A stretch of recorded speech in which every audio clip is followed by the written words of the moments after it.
You got one life, for crying out loud. You might as well just give it all you got. The Deej, Dan Jourdan. Your daily dose of reality. Your daily dose of the Deej. I can't believe I'm saying this, but I need my daily dose of the Deej. I make the news. I don't watch the news. I'm a leader. The Sales Energizer, Dan Jourdan. Listen, don't worry how to sell, baby. Worry about why people buy. And it's fun. You don't need a 5-hour energy. All you need is the Sales Energizer. Just when I think it's not going to be as fun as the one before, each one gets successfully better. What's the word I'm looking for? What's it going to take to get you into this car today, huh? And now, please welcome the Sales Energizer, Dan Jourdan. Boom! That's exactly it. Do that. Let's do that. Boom! Do you know, I do these the morning videos, you know, the Sales Energizer tip of the day. I get a call once a day from people who will just catch on to this thing. And they tell me that when they watch the video, they put their arms in the air. You can't help. You can't help it. And then when you do it, you're ready. You're ready. You're energized. There's just something about it being physical, right? It's a physical thing. I moved to a standing desk, right? Because sitting is the new smoking, right? Oh, is it? I mean, that's that's what the kids say, Dan. The smoking's the new shooting up. Like, yeah, what's the? I guess, yeah. It's that's the way that works. But yeah, I mean, standing up, you just, literally, but you lean into things more. You're more, and then I figured out, wow, now my knees are starting to hurt. Now my feet. So I had to buy like a little thing to go underneath my feet to keep you moving. Really? Did you ever work in a deli or my first business was DJ's Country Deli. Worked at Buscemi's in Detroit. Oh, you did? And they always have those rubber mats in the back, like behind the counter, those rubber cushions, so those things you gotta. Absolutely. The deli men knew what was going on years before you could even figure out that your knees are going to hurt. The deli people were on top of their game. They're always number one. So I see you're putzing around over there. Oh yeah, this is big. I'm kind of, I am kind of producing this thing at the same time. That's right. So sometimes I need to type and talk at the same time, Dan, but what I wanted to let everybody know, everyone that's viewing right now and tuning in for our guest, because why would they want to see us knuckleheads on the screen? They're here for the accountability expert, and you guys are in for a treat. Grab your pen, your screen recorder, however you need to remember these things, because our guest is awesome. But we're also live on Amazon.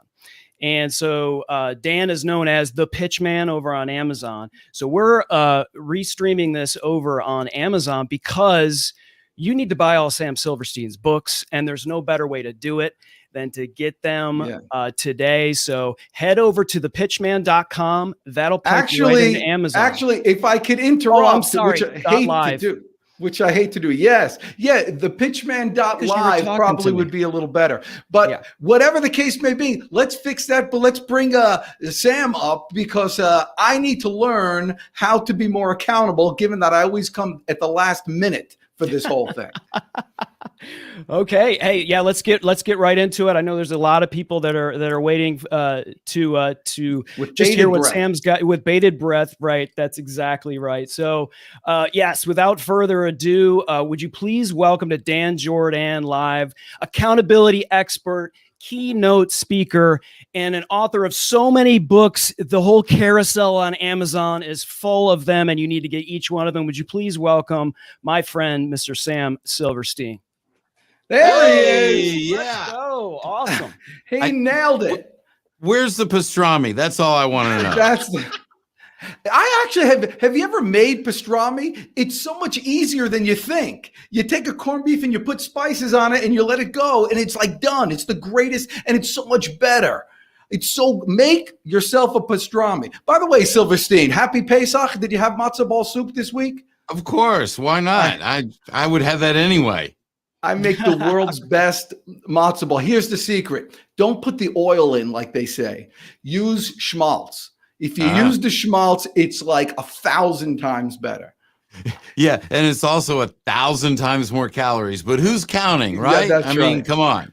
But you get a chance to use the word schmaltz, which is fun. You don't get to use the word schmaltz very often. That's a win in itself. That's it. Thank you so much for coming. You were supposed to be here a while back, but Chris Stone decided to get the virus that shall not be named. And so we had to reschedule. And you were so kind because you're a busy man.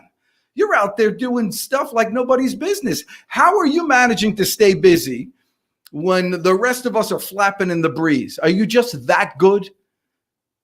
Well, I don't know, that you have to ask my wife, but that's a separate issue altogether. It's look, I one of the things that I believe in is that's critical is what do you focus on? Do you focus on those things you can control, or do you focus on those things you can't control? If you're focused on those things you can't control, then you get stuck. You're bogged down. You bring fear into your life. You're not making decisions and you're not moving forward. So when the pandemic hit, I started focusing on everything that I could control. And when I did that, I got busy. I've sent 3 manuscripts to my publisher.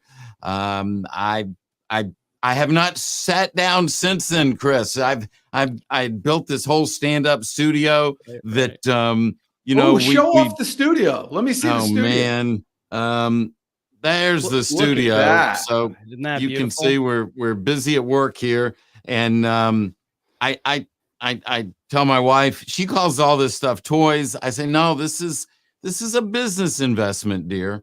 But look, I'm in the process of working with a client in the Middle East right now that, quite frankly, without the pandemic, this may not have happened, because they are more than willing to engage a virtual project that is incredibly significant for them and for me, that they would not have been able to afford me coming over there, because they would have spent their entire budget getting me there and putting me up each time. So I think, like anything else, a sword's sharpened on both sides, and the side I look at is the side that I can control. And when I focus on what I control, I'm going to make better decisions. God, Dan, now you see what I've been saying. Like, it's like, you're just going to let him preach and let it go. But one of the things that I love, one of the many things that I love about Sam is that, there's a lot of people now that are nervous because of what happened a year and a half ago when the world turned upside down.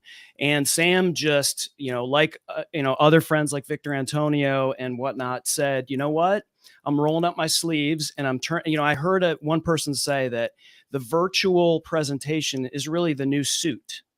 And so you have to almost treat it like that. And to Sam's credit, he's not just learning the tech, he's hacking stuff together as well, and not letting software and hardware sort of dictate what he does to emulate what he does, the energy that he translates on the keynote speaking stage. So kudos to you, Sam. It's amazing to see that you just are, taking it in stride and really utilizing it for, improving your business. Well, I appreciate that. And things come our way for a reason. And what's happened in this past year is just really has accelerated the move to virtual. The move to virtual had already started, but people were reluctant to embrace it for a variety of reasons, none of which really matter. What really matters is we were forced to embrace it. And so basically, this is like a big present that's come our way as far as I'm concerned. We're just a few short weeks from starting to roll out a new certification process where we're actually going to certify accountability advisors. And we're able to do what we're able to do because of this world that we're living in now. And so, when you're selling and when you're building relationships, you have to leverage all the tools that are available to us and not have a blind eye to it. And so the people that go, well, I just don't do technology, or I don't do this, or I don't do that. Well, if just, go home, curl up in a fetal position and just stay there, because there is opportunity out there. But it's like when those arms go up, the energy goes up, the enthusiasm goes up, and that's what we need to be putting into place. And by looking at what we can control, which is a trait of an accountable leader, when you look at what you can control, man, there's so many great opportunities out there. These doors are open. All we have to do is walk through them. Yeah, and the thing is, it's always been this way. You're always forced to change. People say, I don't want electricity. I like the candles. They're good. There's people that make business with candles. And I bet there were people that say, listen, I can't do business over the phone, man. I just can't. I got to see you in person. I got to do that. We can't do business over the phone. And they say, I'm not going to use the phone. Right. I'm just not going to learn that new technology. And really, that's what it is. So, and here's the thing with technology, and you started with nothing, and now you have this awesome studio, and it's state of the art. And what happens with technology is because it comes so cheaper.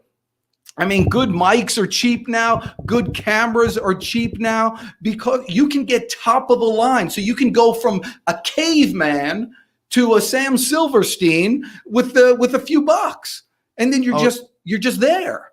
Yeah, it's incredible. I was having a conversation yesterday with somebody 10 years ago, probably 15 for sure, but 10 years ago, this would be $250,000 easily. And now, I mean, it's so much easier to put it together. And there's people out there that will help you. And the knowledge is abundant. So there's really no excuse for not being able to achieve what you're trying to achieve. We just have to find a different way, a better way, a way that's working. And that's what every day is about. Yeah. And if it doesn't work, okay, there's no such thing as failure. It's just testing. And so just test something else. It's like your books. Are all your books bestsellers? Yeah. But, okay. You hit that point. All right. What's your latest bestseller then? But it took 20 years for one of them to get there. Oh, really? I wrote a book, and it literally sat into my computer for 20 years before I wrote the book. And for 20 years, I didn't think it was ready, but it was really me that wasn't ready. So, this is what it's all about. We have to be ready. It turned out that the book was ready. I wasn't the one that was ready. Then we released it. Then I still didn't know how to sell it. And it went 2 more years. And I don't know, you could probably count sales on the fingers and toes of the people, just right here, the 3 of us. And then, boom, it blew up, and we sold a whole bunch of them, and it's gone well. So here's the thing. What book was that? What book is that? That's the one that doesn't stick with everything else. It doesn't seem to fit. It's titled The Lost Commandments. And so it's not non-negotiable, no more excuses. I am accountable. But The Lost Commandments actually teaches 10 powerful lessons that go right at the core of being an accountable leader, of being the best people that we can be. And look, you're in sales. We have to be the best me before we can be great at anything, specifically sales, because sales is all about serving the needs of the people that could potentially benefit from our service or our product. And so we need to be the best me. And that book took a different path. Success is waiting for us. We may think it looks a certain way, but when it shows up, it might look different. So we better keep our eyes open. That my dad used to talk about the 11th commandment. It was never pay retail. That was his famous line that he would always do. But so that book, by the way, is that still available on Amazon? Absolutely. I've got an amazing publisher. I've written 11 books. One is about to be published. One is out of publication, but the 9 that I've written with my publisher are all available on Amazon, as well as on my site. But they're all available on Amazon. You could have them on your Kindle this afternoon. So we were before you came on, Chris and I were speaking, and I go, oh my gosh, this guy's got 1 billion books. How many different books can you write on accountability? And if someone had to get one, which one are they going to get? Or should you get the whole series? Yeah, you're saying, that's like saying, so you have 4 children, Sam, which one do you love the most? You know that. Here's what I've discovered. Accountability is the reason we struggle with it is because as a society, we don't understand what it is. Everything we've been taught about accountability is wrong. Accountability is not a way of doing. Accountability is a way of thinking, and specifically, it's how we think about people. And so what I've discovered is every time I've written a book on the subject and I go, wow, I love this. This is the best thing I've written. Then something comes up. That book takes me to a place where now I'm positioned to go deeper. And the next book is literally born out of the last book. And so it's just been such a tremendous journey. I mean, literally, I just finished a manuscript. The last person to read it before it goes to the publisher is reading it as we speak. And I'm already starting the next book because some things came up in the last book that I need to address. That's the foundation for the next book. So this is what happens when you're really focused on one area. If you're focused in sales, you keep discovering more, you keep getting better. Whatever it is that we want to be great in our life, if that's what we focus on, we'll find ways to get better. That's great. And you're working on yourself. See, Kathy Jones over here commented, she likes my 11th commandment. That's the one to live by. Here's the issue. You talk about you're working on this. Basically what you're saying is you're working on yourself, not on your skill, not on your craft. You're working on yourself. I always say you want to be a better salesperson first, be a better person. So in terms of how does somebody realize that they're at the point that, this is their problem? Is it that they're not holding themselves accountable, or they're not? So here's the thing. If accountability is keeping your commitments to people, the question then becomes, what's a commitment? I define a commitment as no matter what. That means it's a black and white issue. There is no gray. It's not, I didn't tell you, okay, Dan, I'll be on your live stream at 11 o'clock Central Time, unless who knows, something maybe better could come up. Someone might want to go out to lunch. And so, I'll let you know at the last minute. No, it was a commitment. But the commitments to the tactical stuff is not really what accountability is. So there's tactical commitments and there's relational commitments. Tactical commitments connect to things. They involve the spoken word. We agree on it. We have consensus. We move forward. Relational commitment. So a tactical commitment is, I'll be here at a certain time. I'll get the project done. I'll get you the paperwork. Relational commitments, like a commitment to the truth, a commitment to live the values, a commitment to it's all of us, which means if you fail, I fail. If you succeed, I succeed. A commitment to stand by you when all hell breaks loose. Those commitments build bonds between people, and that is at the basis of accountability. Tactical commitments go towards productivity, which is good. Got to have it. Relational commitments build accountability, and when you build accountability also will yield greater productivity. So there's two different paths, and we need to learn to understand the difference. I didn't mean to jump into the doctoral level of the subject right away, but you asked me a question. I'm going to go there. Oh, I can. Hey, listen, we can hang. We can hang. Are you kidding me? We had an interview the other day that took me to a whole different realm. But so let me ask you this, though. What do you do then when people let you down? Well, first of all, it depends on what the relationship is between you and those people. I think that's important because there's a difference between a friend, family, the person you report to at work, or the person that reports to you. Obviously, we have different licenses in different realms.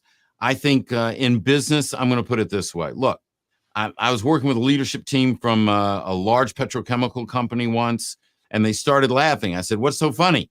And they said, "Well, Joe, he just never gets his stuff done. We always have to end up going in his in basket. We take it out and we do it ourselves." I said, "Oh, great. Do you also take his check?" And then they kind of chuckled. "No, we don't get his check." I said, "Well, you get his work. Why don't you get his check? And if he's not doing his work, why is he still in the company? Why are you allowing him to stay? If you're not doing what you're supposed to be doing, if you're the leader and you allow people to stay in your organization that don't get their job done, then I'm going to say you're not a very effective leader. Why would you let that person stay?"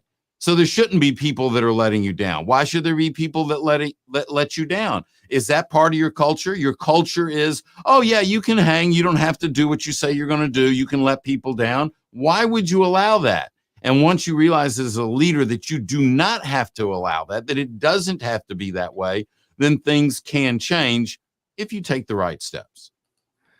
Well, so you're looking first, if you're, well, let's say you are the leader and you're letting people down, but nobody's letting you know it because they don't want to bring you up to it and all that. How would you bring that in? How would you cure that?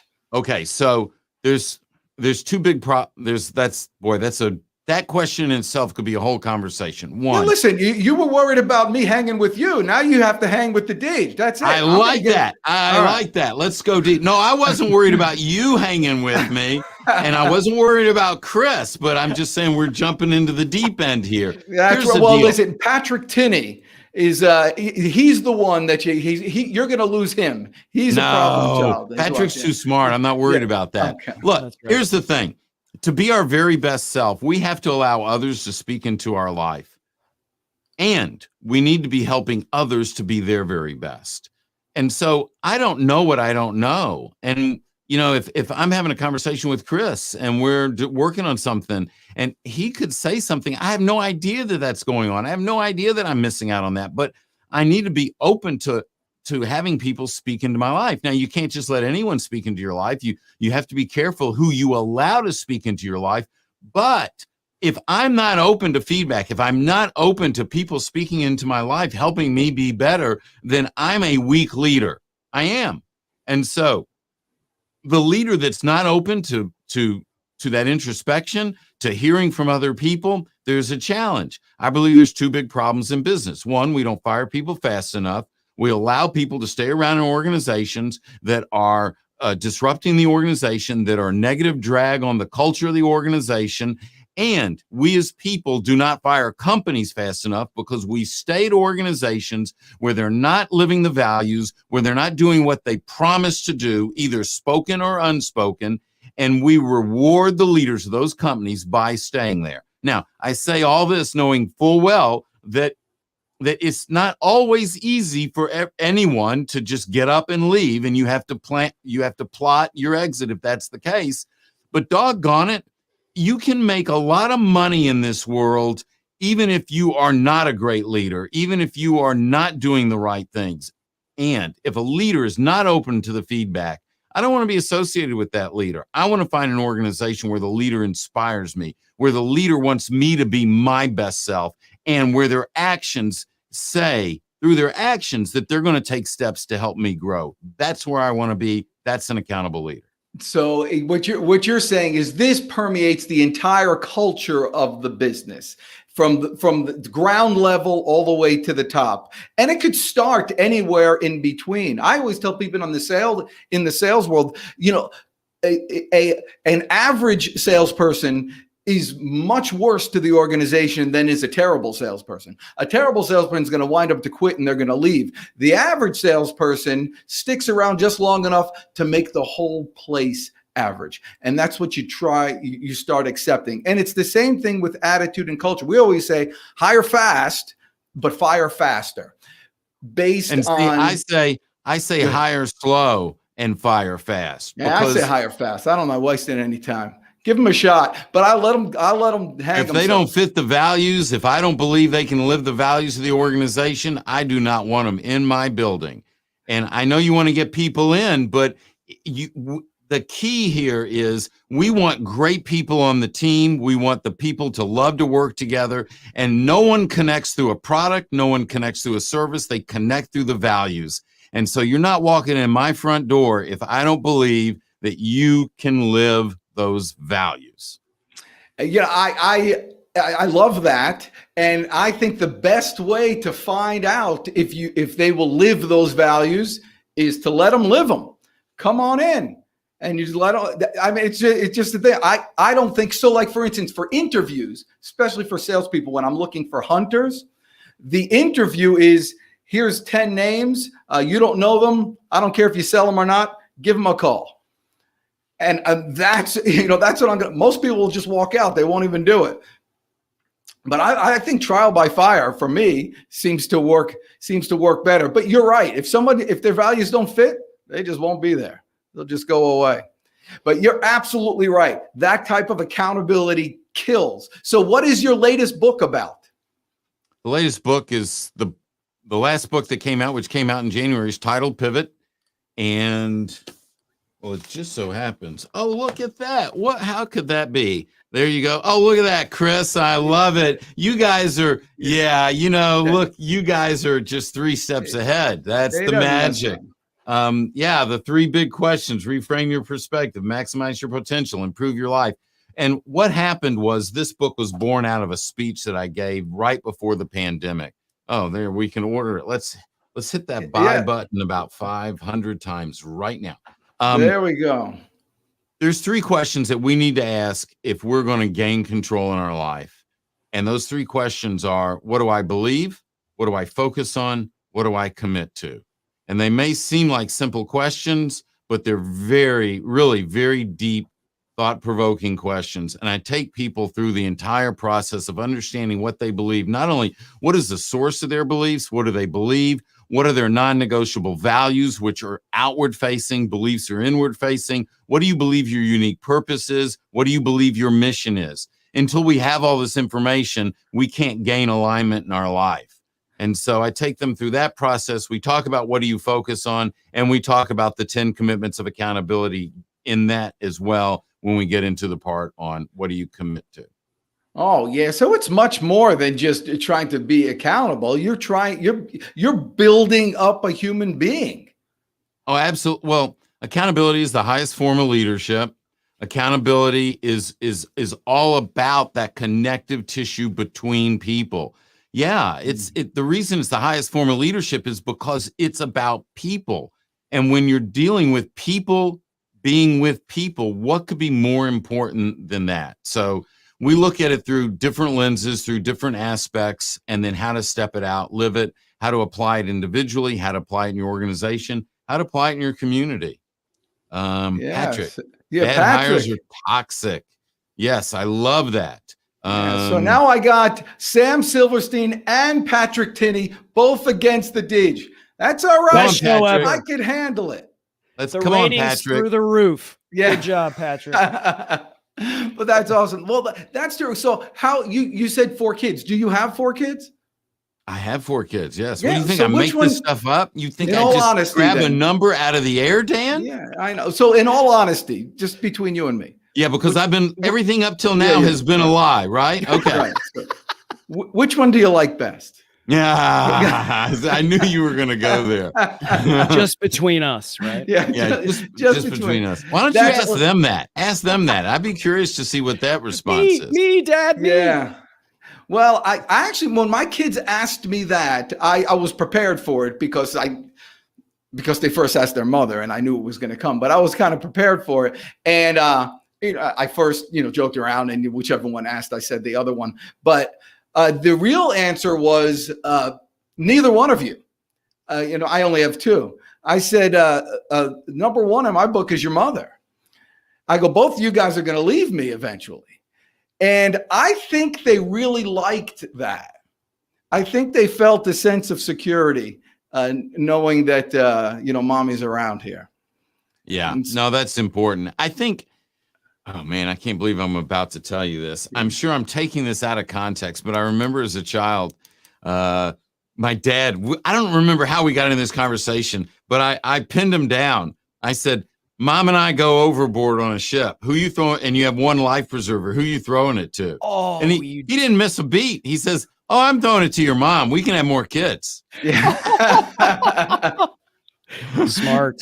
Yeah. But the one that I use, and I use this one a lot with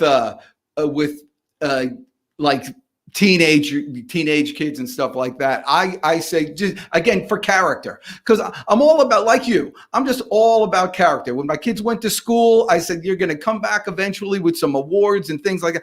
All I care about is I want to hear something in the parent teacher meeting that you helped another kid, or, you know, he's nice and all that stuff. That's all I care about. The other stuff we can work ourselves out.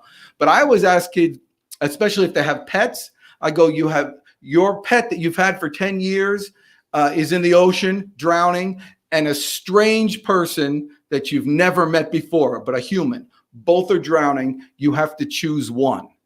Who do you choose? And it's gut wrenching, but if they choose the pet, that's a challenge. If they choose the pet. Hey, June's got a question here. Yeah. What's your biggest challenge personally, Sam, through this, we can't on the show, she calls we it can't the say cray what cray. it is. So I'm going to say, I can't say that word either, but I'll say it, cray cray season of our lives. What's been your biggest personal challenge? Wow. Biggest personal challenge is real simple. The inability to bring my family together and to be together as a unit. I mean, that's been the thing that's driven Renee and I nuts, that really tears at us. We finally broke down, I think in November last year, so we were about 6 months in or whatever it was. And, we have one of our daughters lives here in town. One's in Houston. Our son and his family in Omaha, our other daughter and her family are right outside of Washington, D.C. But we finally just said, we're going to get on a plane and go to Washington. And we did that. And we drove to Omaha. We just had to be with them. It was a very emotional time, and it was something that we just needed. So we took every precaution we could to stay safe. We were successful. And that's been the biggest challenge. That's been by far the biggest challenge for us. Where do you live? I'm in St. Louis. Oh, good old St. Louis. I could have stopped by. I was there recently. Well, you should have let me know. You should have let me know. Yeah. Hey, June, I appreciate the love you're showing. It's always great to see your smiling face, by the way. And she's always smiling. The thing about June Klein is she's always smiling. Have you taken her funny test? I have not taken her funny test. You got to take her funny test. Take June Klein's funny test. You'll find out your styles.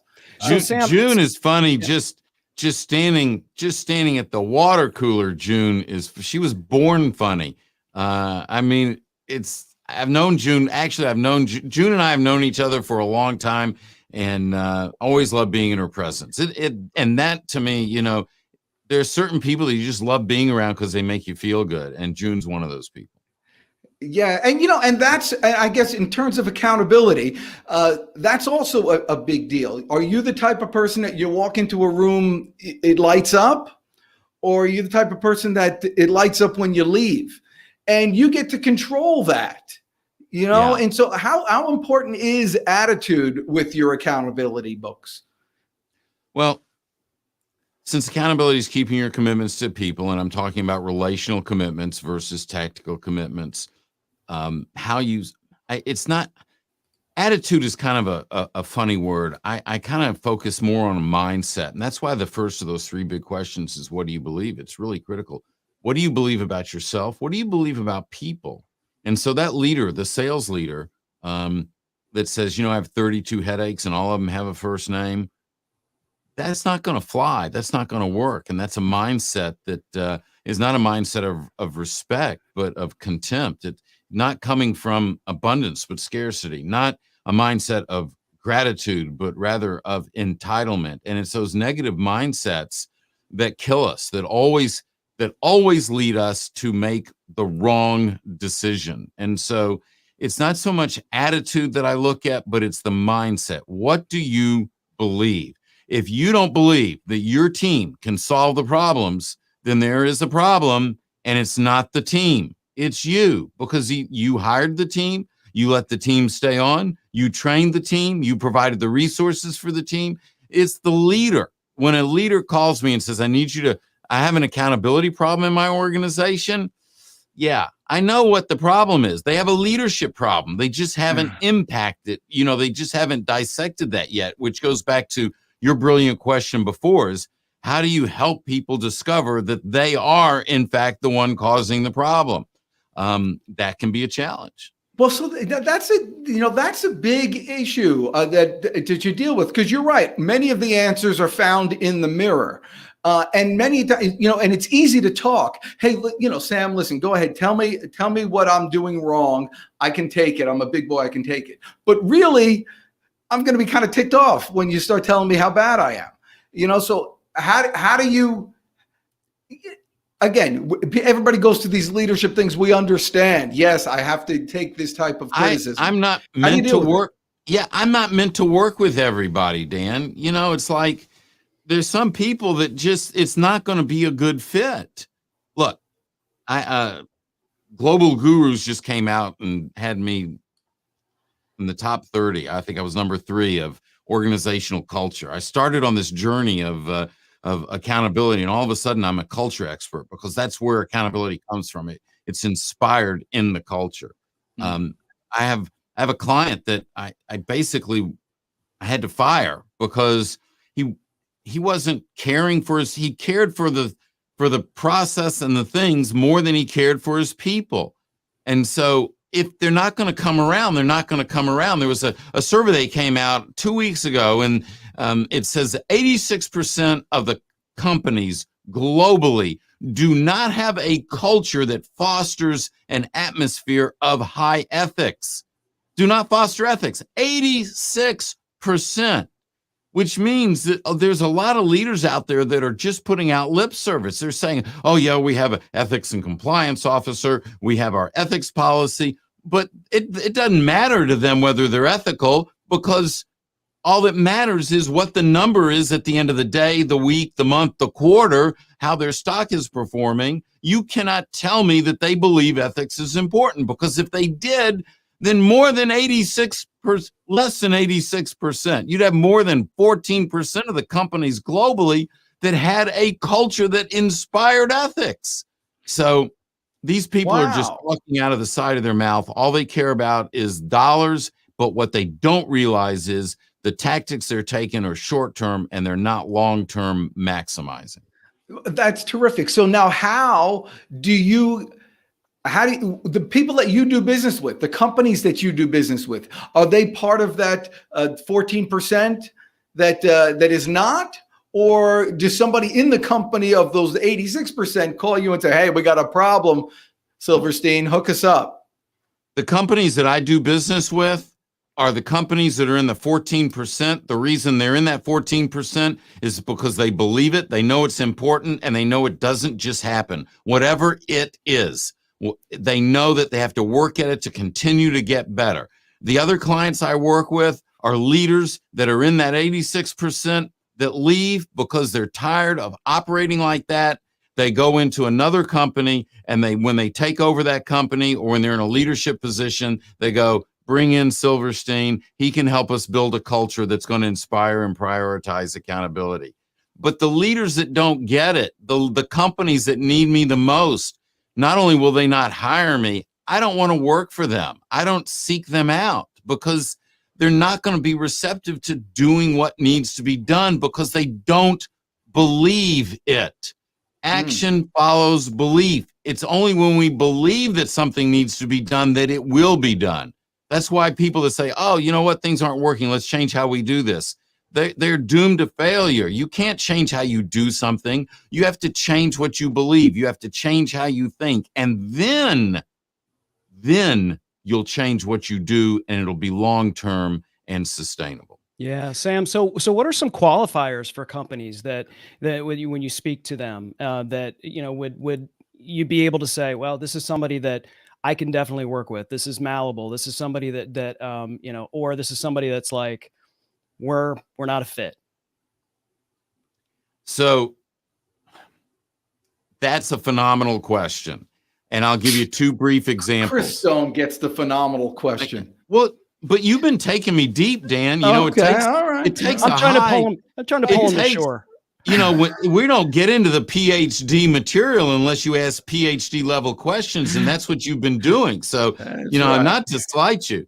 Thank you. Here's the thing. So I'm talking to this client prior to an engagement for a speech.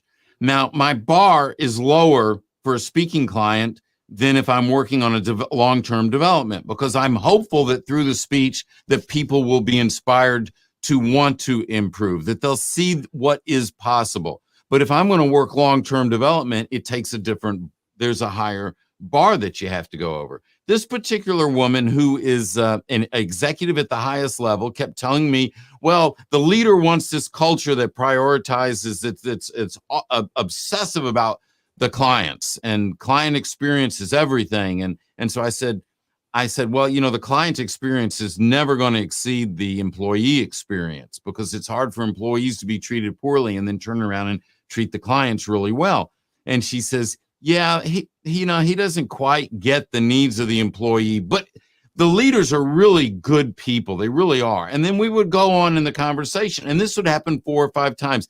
Yeah, they're not, they really don't have the emotional intelligence, that they don't understand that this is a challenge for the people, but the leaders are really good people. Finally, after 4 times, I said, look, Beth, that's not her name, but I'm going to use it. I said, Beth, you keep telling me these are really good people. Are you trying to convince me or yourself? I knew there was an issue there. So today I'm talking with a client, and I asked someone, I said, so tell me about the leader. And you could see their face change. You could just see it light up. And so, my notes are right here from that call. Honest, great leader, supportive. It comes from the heart. When they talk about a leader like that, I know that leader is willing to do what it takes to build a culture around people, not things. And as they continue to do this, those people will go to bat for that leader. Those people will go to bat for that organization. They will outperform the other organizations and the other leaders, hands down. But see, that leader is coming from a place of respect, of gratitude, and of abundance. And that's impacting those relationships. Accountability is a relational topic. It's a topic about people. It's not a topic about doing and things. That was terrific. How does someone, but you're saying all these things, how would somebody rise to that level of quote unquote leader without having those qualities? From someone I'm a small business guy. We've always owned small businesses, and the owner is deeply involved. But in that corporate world that you're speaking of, how would somebody with that kind of animus attitude towards their employees or customers reach a level of leadership? Well, size of the organization doesn't impact the character of the leader. If it does, then there's a problem. And so the question is, what's the character of the leader?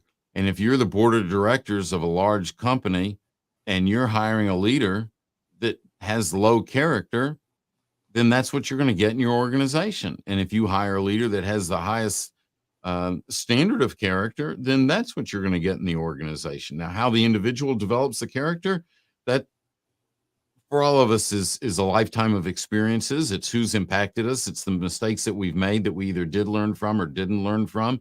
It's the lessons our parents taught us or other amazing leaders that we were under the tutelage of. And so we have to grow as, it goes back to what you said, growing to be, you want to be a better salesperson, you got to be a better person. You want to be a better leader. You want to be a leader, an accountable leader. We have to set the standard. We can't lead. We can't parent. We can't work under the adage of do as I say, not as I do. We have to be doing it. The spotlight's on us, which means the standard for us is a higher standard. It's not like, oh, now it's my business, I can do what I want. No, now it's your business. Your level of responsibility has grown. And part of that responsibility is that you are now accountable to and accountable for every employee in that organization, which means we have to operate at a higher level. You know what? This is so much of a better interview than I hoped for. I'm so happy. You're killing me.